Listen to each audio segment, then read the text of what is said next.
This week on the 167, we're talking to Pastor Jake about mental health and what the scripture has to say about that and what that has to do with the authentic community that we find in church. Welcome to the 167. 1, 2, 3, let's go!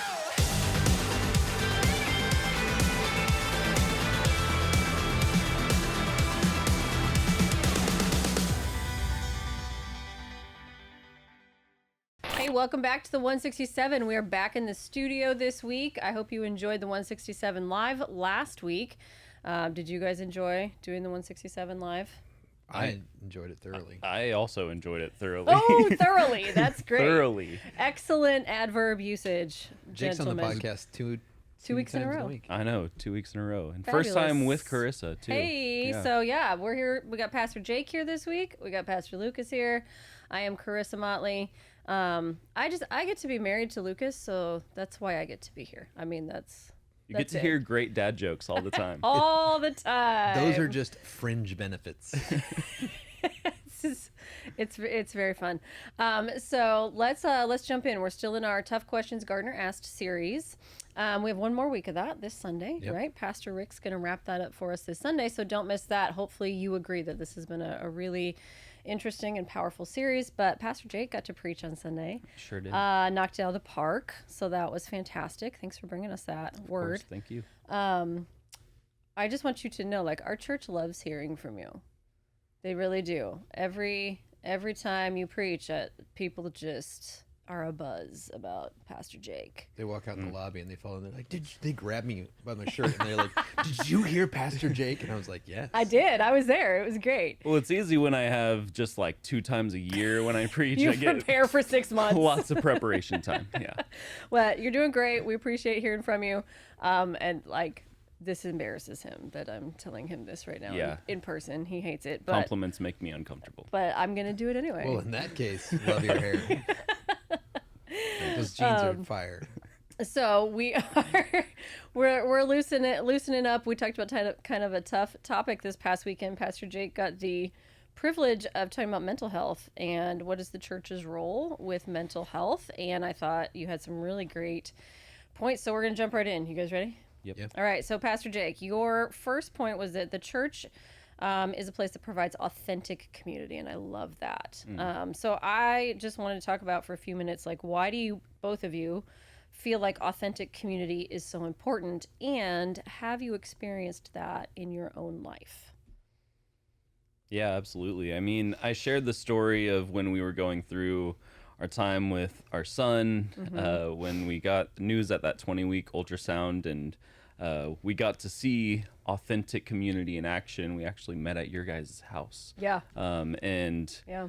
to our surprise, there were like a lot of people there who like we didn't really know they were going to be there. We didn't expect them to be there. And that was amazing to see. But I think authentic community is so important. Think about like Animal Planet. And you see the lions. I can't wait to see That what is not what I thought you were going to say right there. No. You see the lions and they're like stalking their prey. They never go for the ones like the buffalo that are like in the herd. Sure. They always go for like the one that's kind of like on the fringe, the one that's like outside of the pack. And I think of that in the church world, you know, if we're not in a community of believers, people who have that foundation of Christ, then the lion who is prowling around, Yeah. looking for someone to devour, like that's who he's going to attack. That's the one who is off on their own. Sure. So that's why I good. think authentic community is so important. And you know, Ecclesiastes says 2 is better than 1, 3 is even better. And in the Gospels, we see 4 will lower you down Right. to the feet of Jesus. Right. So let me press you just a little bit further when you because you added the word authentic community, right? So not just we're in a group, right? What is the importance of that word authentic community? Like, what do you think that means in the church context? In the church context, authenticity means we can be honest with each other. We can be honest with ourselves. And, you know, if you have a group of friends, it's not in a church, you might have a group of friends where you feel connected. That's why I said the world offers connection, but Jesus offers belonging, where you're a part of a family. And you look at that Acts 2 church where they shared everything, and you can be honest with your church family and, hey, I'm struggling. You can't do that as easily in a community where you're just casually out partying or whatever. Yeah, that makes sense. Well, Lucas, I what do you think think? in those cases, a lot of times people mistake authentic community because, like, I will just say for guys, a lot of times the measuring stick of if you are in authentic community is, can you say horrible things? Like honestly, Well, no, I'm saying like and I'm not telling you this is good. I'm just saying like that is the cultural measure of it. It's like people talk about the group chat, right? It's like, oh, the guys are in a group chat. It's awful. You say terrible things in the group chat. You're in a Call of Duty lobby. You're in the Fortnite lobby, and it's like, oh, look at us. We're so being authentic because we say awful things, and it's like, but it's really not that. It's, can you be okay with your friend not being okay? Like it's those moments where they're not okay, and you're okay with it because you know that you're going to get through it, and you can sit with them, whether it be in silence or whatever. And so it's like, even that is sometimes a persona that people put on, or like you said, you go out drinking with people and it's like, look at me, I'm having fun. I'm like, but are you? Like, Right. are you really being real with me, or are you projecting something? And I think that in the church, we're called to almost confront who we are on the inside. We're called to confront our pride. We're called to confront our anger. And being an authentic community, I think, is being there in the tough times, but also sometimes authentic community hurts. And I think that that's why you see a lot of people. We covered that in last week in the 167 Live, where people were like, do I have to go to church? And I'm like, no, you don't have to. Sure. But how do you grow? Like, how do you grow unless you have somebody Yeah. speaking into your life? It's better for you if you do. And as soon as somebody says the thing where it's like, I can just worship in my living room, I just go, oh no. Because you can just do whatever. Like there's no authenticity in that. There's no speaking into your life. There's no help with that. There's no community around it. And then, like you said, then you go through something and you're like, and then you hear people say, I don't know why God's abandoned me. People, don't care about me. And it's like, you chose to isolate. Sure.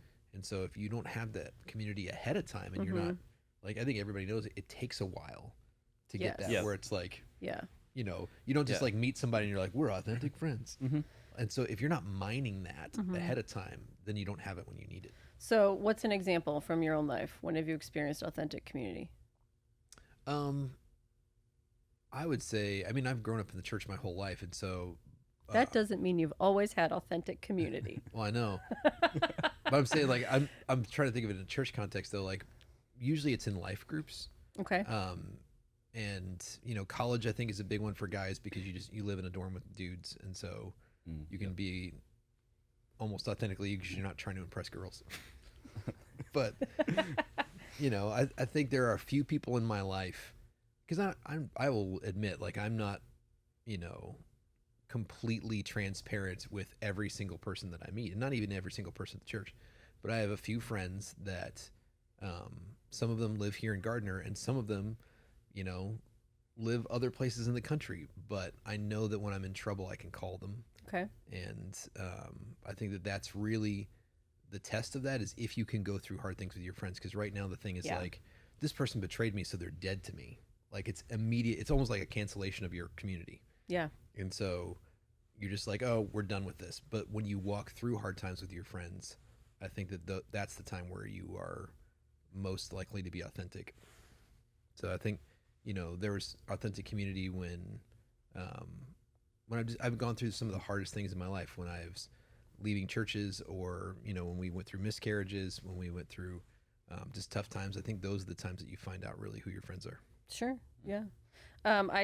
When you were preaching on Sunday, I was thinking about that night in our living room when you guys were there, and just like the potential for, like, that was devastating for you guys. I know, like, getting that news, that was a huge, like, just shift in everything, right? Yep. When you got that news about Noah. And I remember you guys, like, sitting in our living room, and just, we all got to cry together about that. Yep. But, like, when you were preaching on Sunday, I was getting emotional, like, remembering that moment and that experience. And I also remember that because I was like, oh, there's more people at my door. Wait, Mm-hmm. oh, there's more people at my door. Which was really Yes. cool, you know, to kind of see who was in your community and who was trusted with being there in that moment.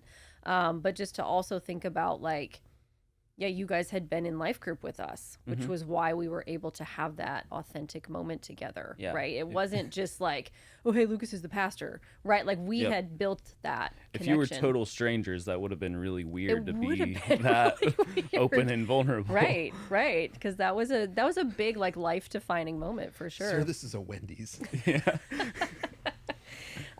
So Jake, how do you see this? Is this currently happening? This like authentic community, and like you said, not just connection, but belonging. Jesus Right. offers belonging. How do you see this happening in our student ministry right now? Yeah, so it is tough to get like 8th grade boys to like Yeah, have authentic connections, but you know, we do have those surface level connections. We call them invite nights Mm-hmm. where like tomorrow night we're going to have a water night. Yeah. And we're just going to have fun being together. That creates a surface level connection, but as we just continue to be present with one another and grow those relationships, then we get into our small groups.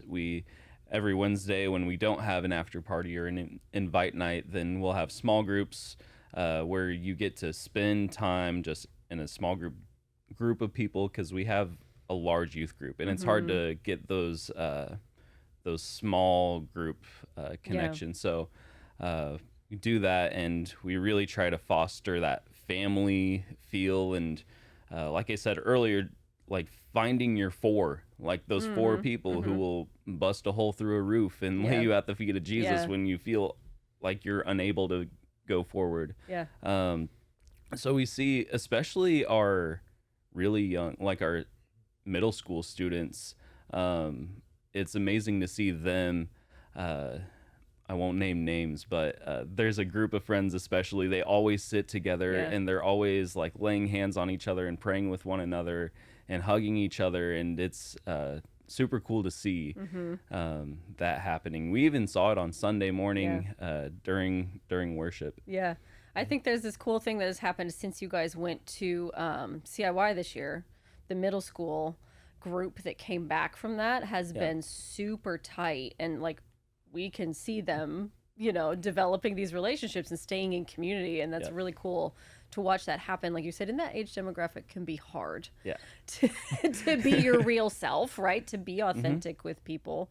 I think as teenagers, it's hard to be your authentic self in a lot of contexts. I think it's funny too, though. So this is a weird compliment, but you can see that Yes. it's making an impact. But so like one of our daughters, like she came back and she was like, I'm going to start a Bible study with my friends. And we're like, okay. And we, you know, we're trying to help her. Do you need help? No, I got it. You know, typical teenager stuff. And so she's like, basically she just needs a ride to Groundhouse. And I'm like, okay. I was like, who's leading this Bible study? She's like, I am. And I'm like, oh no, you know, like, and so we dropped her off at Groundhouse, and then it was like one girl showed up, and then like an hour later another girl showed up, and I was like, and it's funny because I'm looking at that going, you know, on the one hand it's, you know, it's easy to poke fun at it or whatever, but I'm going, but they're trying. Yeah. Like they're trying to imitate something that they see and they want. Yeah. Yeah. Because like teenagers, they will not do what they don't want to do. Like, you know, they'll fight you on it, but if they want to do something, they will take a stab at it, even if it means just winging it. And so, and as teenagers The do. best part of that story is that she came home afterwards and she was like, I think we're going to study the book of Numbers. And we looked at each other and I was like, Awesome.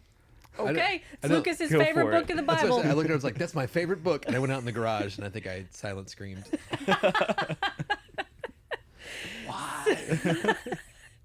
Which is true that Lucas loves the book of Numbers because it's really called In the Wilderness It's called The Wanderings. Wanderings. He loves it. It's the Sounds story much of cooler. It's much cooler than Numbers, but there are a lot of numbers in the book of Numbers. So when we talk about like this idea of, I do think, again, we've been around, you know, New Life for a decade now and seen some different youth experiences, but I do think you are doing a good job of fostering at least the ability to be authentic for teenagers, right? Like it's there. Yep. They can do it if they want to, right? I know they're not all going to be able to be authentic and be real with their peers, but I think there's a good community of being able to do that. So one of the other things you talked about was that the church gives us a space to like help us remember who we really are and be who we really are. And I think obviously authenticity is important to that. But even as adults, like that idea, why is that so hard for us to remember who we really are? Like, why do you think that so many of us struggle as that in that area? Yeah, I mean, we talk a lot about that, about identity. And so that is a major, especially in like freedom ministry and different places like that. It's your identity, I think, dictates a lot of how you see yourself, and how you see yourself dictates your actions. Ooh, that was good. So it's like, we always joke about, there's a teaching that we show where the pastor in the teaching, he's talking about quitting smoking, and he said that he never quits smoking. He just keeps saying, I'm a non-smoker. And so when somebody would say, do you want a cigarette? He would say, I'm a non-smoker. So he didn't answer the question. He just repeats his identity over and over until it sticks. And so I think sometimes the way that we see ourselves, like especially like teens, but adults as well, if you view yourself as a loser, if you view yourself as a sinner or somebody who's unredeemable, or like if you only understood the deep dark stuff, you wouldn't like that changes the way that you behave. Sure. Because you make those choices. If you are a police officer and you see a robbery, you are going to respond differently than if you are a banker and you see you will respond differently to that because of who you like. A cop's going to go, I need to take responsibility for this. And I'm gonna, and so I think the way that you see yourself and your identity dictates how you behave. Okay. Yeah. That's a good thought. Yeah. I like that. I think we constantly look for someone to blame when tough things happen. Sure. And going back to that night at your guys' house, we processed a lot of that. We were like, what did we do wrong? Yeah. That caused this? Right. Like, was it something that I did or something we didn't do? So I think when something happens, like the enemy uses that like as an opportunity to get in and be like, oh man, you really messed up. Yeah. You lost your job, man. How are you going to provide for your kids? Like, you're not a good dad. Like, he starts to just whisper these little fallacies, these lies, and it starts to just build and build and build. And even in the context of mental health, if you're like, oh man, I'm depressed, like I'm defined by my condition, I'm defined by this diagnosis, start to introduce yourself to other people like, hey, I'm so and so and I have OCD, and it's so important to remember that that's not who God defines us as. Sure. That's not the truth. So we need to constantly be seeking the truth, looking at who he says we are, and reminding each other. That's a big part of that point that I was trying to make, is that we need to remind each other of those truths and speak that life and encouragement to one another. What do you think, like, what does that look like when you're saying, like, I kind of wrote that down, like how practically do you just walk up to your friends, Jake, and be like, hey, you are a child of God and I see this, like, I mean, what does that look like? Is that weird? I mean, sometimes that's what you got to do. It might feel weird, but honestly, like, but yeah, that's it. I do think that that's an interesting culture to create, where it's like, I try to do that with my guy friends, where it's like, we're like, hey, you look great today. Like, we don't say the positive things. Like, we tend to say the negative things, or maybe we just don't say anything at all. Like, we say superficial things. But if it's like, somebody does something, you're like, hey, I just want to tell you, you're really good at that. I see you working hard at that. You're a hard worker, like, and especially if you can get to an identity piece, you are a hard worker, like you are this. Yeah. I think if you mine down to that, it really changes people. It's funny looking at like if a female posts something on Instagram, you look at the comments and it's a bunch of these other women saying, you're so pretty, you're so beautiful, and you're so gorgeous. And then you look like on a guy's Instagram and it's just like silence in the comments. And it's like, yeah. I put on this shirt today. I felt great. Zero. Nothing. Great physique, man. But I'm also curious what you think about this, because I feel like there's been a change, and I say this hesitantly. No. So That always makes me nervous. I know. I think that when you name something, it gives it power. Oh, Like, yeah. there's absolutely. always something that happens where, like, I was just talking to somebody the other day where he's like, yeah, I went to the doctor and I got diagnosed with, and he says a name, and I was like, yep, and I already knew what it was. I'm like, but what does that mean? He goes, basically means they don't know what's going on. And I'm like, but because they gave it a name, they can tell him, you are now this. Yeah. You know, like when you're saying, like, I have depression, I am OCD, I am this. And it's like, oh, I am. He's not diabetic, but I mean, it's like, I am diabetic. It's this thing of like, you know, so now they've given him a name for something that they don't even know what's happening. And so I think when you give something a name, it gives it power where, and I don't know if we were just underdiagnosed or if we're overdiagnosed now, but like, you know, when we were growing up, people just struggled to pay attention. It's like, you know, like we had recess 3 times a day. And so we would just run it out. And so they would be like, oh, all these little boys have, you know, problems paying attention in class. And the solution was we went outside and played baseball, and then we came back tired and we were like, oh, okay, I can read a book, you know, like, and so, and I'm not saying that that's, you know, it wasn't OCD or it wasn't ADHD, but we kind of managed it through natural means, and we did not, like, there was not that piece of like, you are ADHD. Right. Well, are I would say this. you say that all the time, that if you were in school now, Oh, I would have been diagnosed at the hilt. you would have had all kinds of stuff, right? So there is a cultural shift, right? Like a difference in how we identify ourselves. And I was just thinking about that when you're like, oh, sometimes you do meet someone and that's one of the first things they tell you, right? Like, because I think it's like we want people to know why we act the way we act, right? Yeah. So if I have ADHD and I tell you that up front, well, then now you know, right, that I have ADHD. So I might be a little bit, you know, I might be like this. Or if I'm like, yeah, I'm really struggling with anxiety right now. Like I have a ton of anxiety about this, or I'm anxious about this, or I'm nervous about this. And then people will just know that about me. And then they can do it, like they can treat me differently, right? Well, I think the identity piece is that I'm not saying it's an excuse, but it is a reason not to change. Sure. Yeah. So if I have depression, if I have OCD, if I have these things, it explains my actions, and therefore when I behave a certain way, and I'm not saying that it's always your choice, but I'm saying, like, if I have depression and I want to go eat 3 tubs of ice cream and watch Lord of the Rings for 12 hours on a Saturday in a cave, you know, like people are like, are you okay? You're like, I have depression. You know, it's like, there's no, you know, I should have gone for a run. I should have, you know, like, I should have, because if I have this name for my behavior or what I'm struggling with, then that thing has me, and that's who I am, and therefore then it shapes my circumstances. Yeah, and I don't need to get better because that's just who I am. That's a part of me. Yeah. Yeah.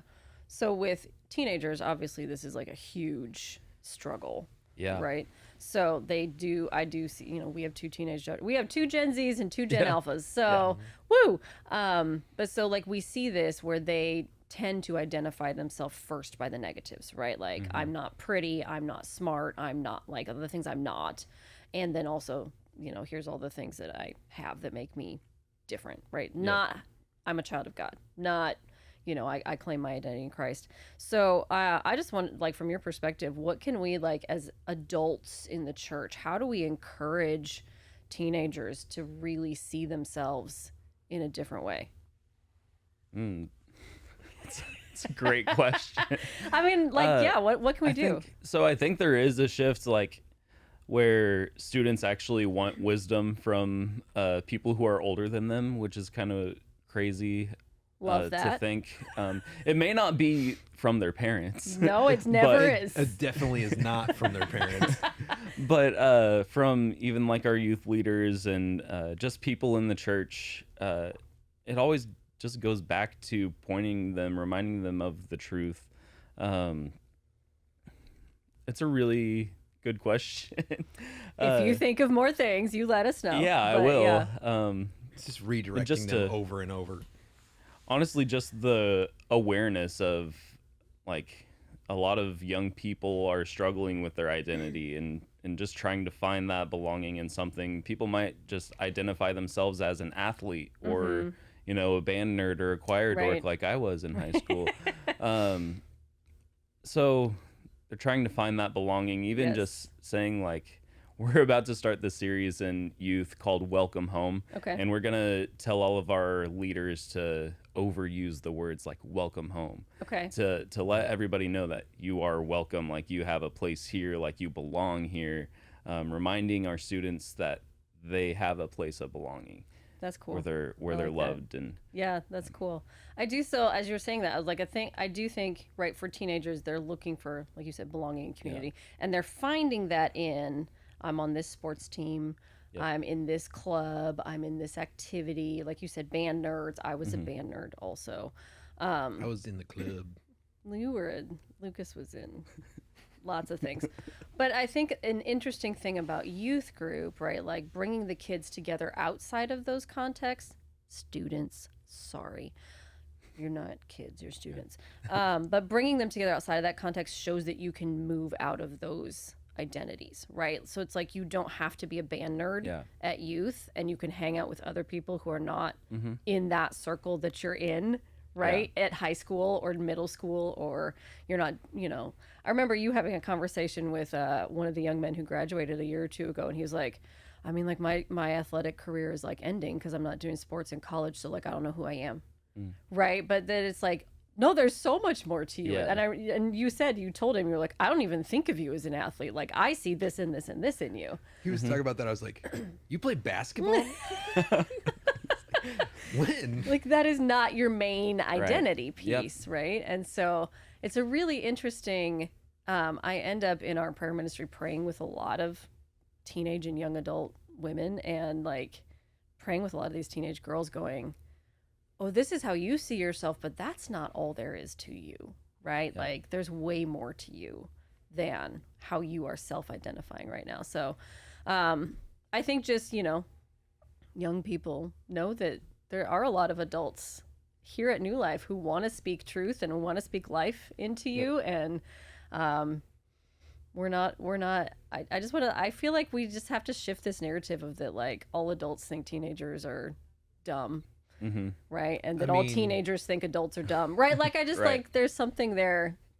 Stop it. I'm just like, that's the thing where I'm like, I want to tell teenagers sometimes they're like, this is who I am. And I'm like, you don't know. Well, that's also true. You're not old enough to be anything. Give it a couple years. You'll be someone different. Yeah. I'm like, you are in the clay has not hardened. It's you're still very malleable as a teenager. And so I'm just sitting there going, that would be my advice to any teen would be like, let an adult speak over with your identity, which they do anyway. Cause like, an adult says something to a teen and it shatters them. Sure. But if they say something nice to them, they were like, you don't know. Yeah, You're just my parent that's known me my whole life. They don't believe you. It's wild. Jake, who would you have said you were in high school? How would you have identified yourself? I would have identified myself as the music kid. The music kid. Yeah. Not the baseball kid? I heard a lot of baseball Jake stuff. Yeah, I did play baseball a lot, but that's a whole deeper conversation. Why I started, really leaning into the music part. Yeah. Yeah. I mean, that's a fun fact about played Jake. guitar. Jake is a great musician. Yeah. Very talented. Thank you. And then God moved you into youth ministry. Yep. So that's how I knew it was a God thing, because I've always been the music person, and then he called me out of that. So. Well, and a little bio on Jake, he went to college and studied music therapy. Yep. Yeah. Which is why now he, preaches to teenagers and he's like plays his guitar. He's like, let me tell you about Jesus. Start playing while you're preaching. That would be fantastic. He's therapeutic for these kids. That is therapeutic. Students. Lucas, who would you have said you were in high school? Ugh, a jerk. Would you have said that in high school? Like looking back, you say that. No, but I actually had a very unique role in my high school. I could bounce between any group, really. Like I was in, but I was probably a nerd, and like I led the high school Bible study, so I was probably a Jesus nerd. A Jesus nerd. But like Nice. me and one of my friends, like we could pretty seamlessly move from group to group to group. And Lucas also went to a really small high school. She says that like I grew up in a town where there were literally 30 kids in my class, and then I moved to a town that had 120 kids in my class. And she's like, your high school is so small. I'm like, there's like 4 times the amount of people in there than the town I moved from. What would you think about the town I was from? I mean, like we're talking to the students who go to Gardner Edgerton High School, so it's a large space. But You go to a overly sized high school. Mine was just true. right. let's keep moving. I got a couple more things I want to talk about. So I did. I mean, the service was great on Sunday. We had a lot of our students involved, and that's. I would just tell you, like, They did great. they were They so. did. I mean, it was so just. I'm not the only one. I know other adults. Like I was like on the verge of tears the whole time, just seeing like these students step into worship and the way they're praying with each other and the way that they are just building, like you see it happening in real time.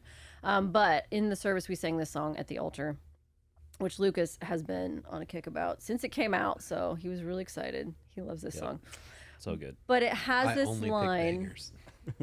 That's true. It has this line where it says, like, basically, he can use anything. God can use anything. So if you don't know the song, I would encourage you to go listen to it. It's by Elevation Rhythm. But I just want to talk about that line. It says, God is able to use anything, right? And so what does that mean?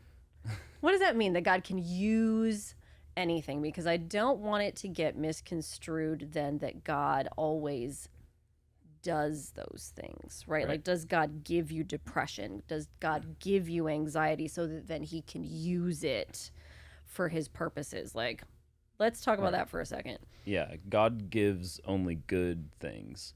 But, you look at James and he tells us, like, consider it great joy when you face many trials. And it goes on to say, like, those are all things that build our faith and that build perseverance and maturity of our faith. Not to prove our faith to God, but to prove our faith to ourselves. Okay. So, when we say he can use anything, he can use your past traumas, or he can use your depression where he's not causing that. He doesn't give that to you, but we can go through that and through our faith build that perseverance and our maturity, and on the other side it becomes a great testimony of his faithfulness to us through all of it. Yeah, that's good. Well, I think that's what we're saying. It's the testimony that's powerful, that he gets us through it, not the actual thing. That's good. Because I do think sometimes, that we can get stuck in that mentality of, well, if God uses everything, then he must have done this, right? Like on purpose, right? Yeah. Like what you're saying. So even in your case with Noah, right? Like, did God give Noah spina bifida? No, absolutely not. He didn't. Now, does that mean that, so you guys now have a testimony that you share about that? Noah's going to have his own testimony, right, about growing up and living and having that diagnosis and whatever the outcome is down the road, right? Like, that's all his story. And so, again, like, God didn't say Noah's going to have spina bifida so that Jake and Reagan have this testimony, right? But you're able to look at how God's carrying you guys through that. Yes. And tell that part of the story. I think that's really important. I hope you're okay with me sharing this. So just yesterday, I had had a conversation with our daughter Evie. Evie's 10 now, so like she is at the age where she comprehends what's going on around her, and so Evie has hearing problems, and so she had expressed at one point that she was frustrated, that she can't hear things, and with her hearing aids and different things like that. And so I just sat with her, and we've prayed over her. We've taken her places to be prayed over and things like that, and really sought out that healing.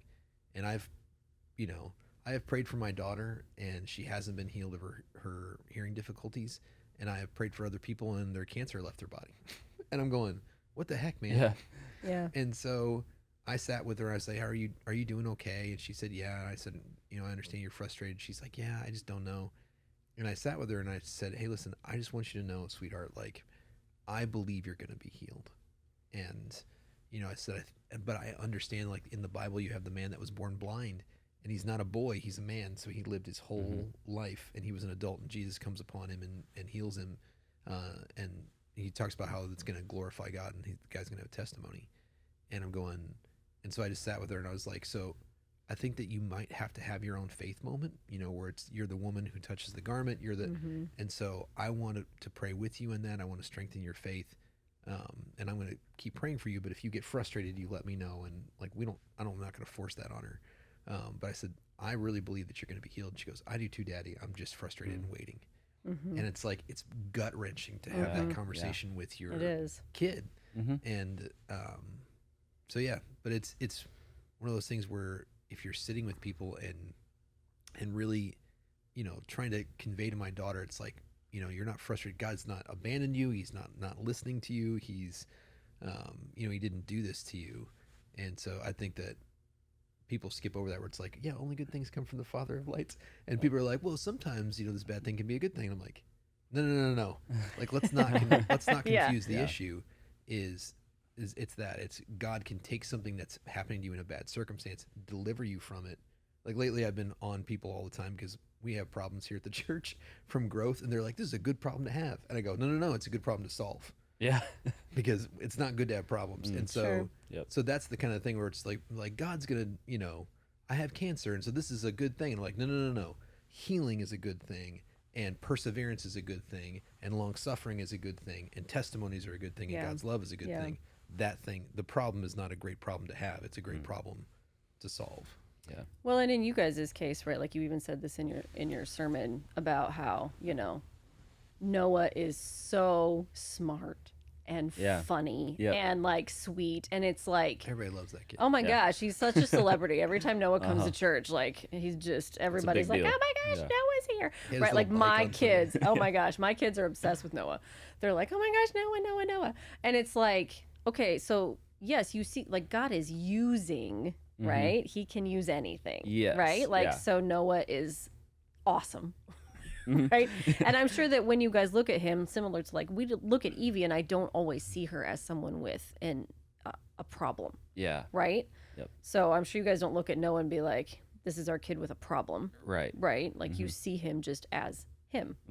Right. Exactly. Okay. So Noah's awesome. If you don't know Noah, he's the best. He's adorable. He is so cute. And they have a baby girl who's also adorable. She is. So kind of last thing I want to hit on here, which like all the identity stuff and all of this, like what is God doing? Just this big question. So we've talked about what the church is supposed to do, right? To kind of support and come around and provide space for people with mental health struggles. But if someone themselves, right, is like, oh, that's me. Like I am the one struggling with mental health issues. I just feel like we should address this question of like, I think sometimes people wonder, well, does that make me a bad Christian? Does that mean like, is there something wrong? Like what, kind of all those things, like you're saying, the enemy kind of gets in there and he tells you these things like, oh, well, if you have depression, that's because blah, blah, blah, blah, blah. Right. So like, does that make someone a bad Christian if they struggle with mental health issues? Absolutely not. I was waiting for you to come in with every time I gave you like a question for last week's was there's like, no, yes. No, drop the mic. That's it. No, that's why I wanted to make it very clear at the beginning of my message. I forget how I put it, but your mental illness is not due to a lack of faith. It's not because you didn't pray hard enough or you didn't pray the right prayer. We live in a broken world, and there are symptoms of living in a broken world, and these things happen to us, and we don't know why they happen to us. Sure. But yeah, God promises to be with us through that, and he can use anything and build great faith and perseverance and give us the crown of life on the other side of it. Yeah, that's good. Lucas, what do you think?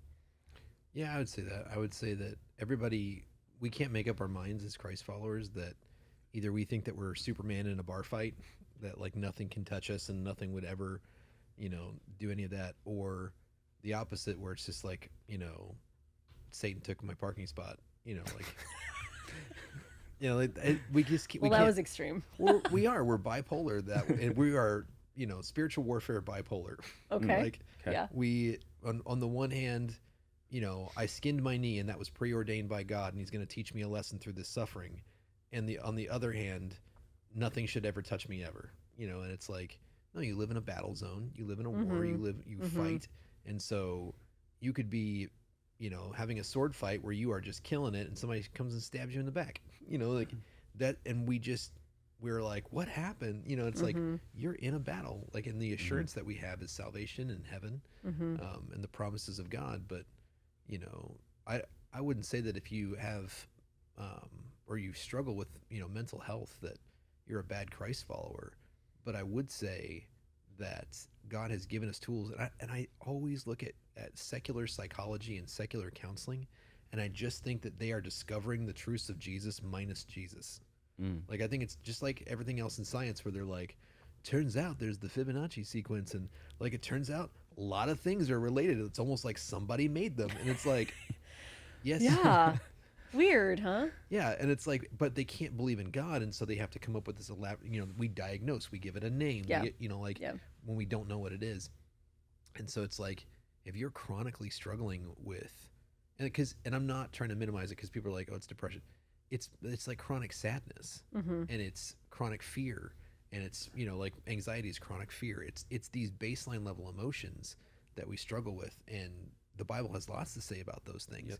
But we hadn't invented the DSM-5 yet. And so they're like, the Bible doesn't address my mental health. And I'm like, no, it does. It's emotional based. It's, these things. And I think that there are things that can help you. There's, treating your body like a temple of the Holy Spirit. There's diet and exercise that would help you with that. There's, what you intake through your eyes. Like, the Bible has a lot to say about that, and so I think that there's a lot of stuff in spirituality that can help you to do that. And so I'm not saying that, people are like, am I a bad Christian? I'm like, no, but I think leaning into the disciplines can help with some of that. Sure. And so I don't want you to just chalk that off of like, my mental health has me, that's my identity.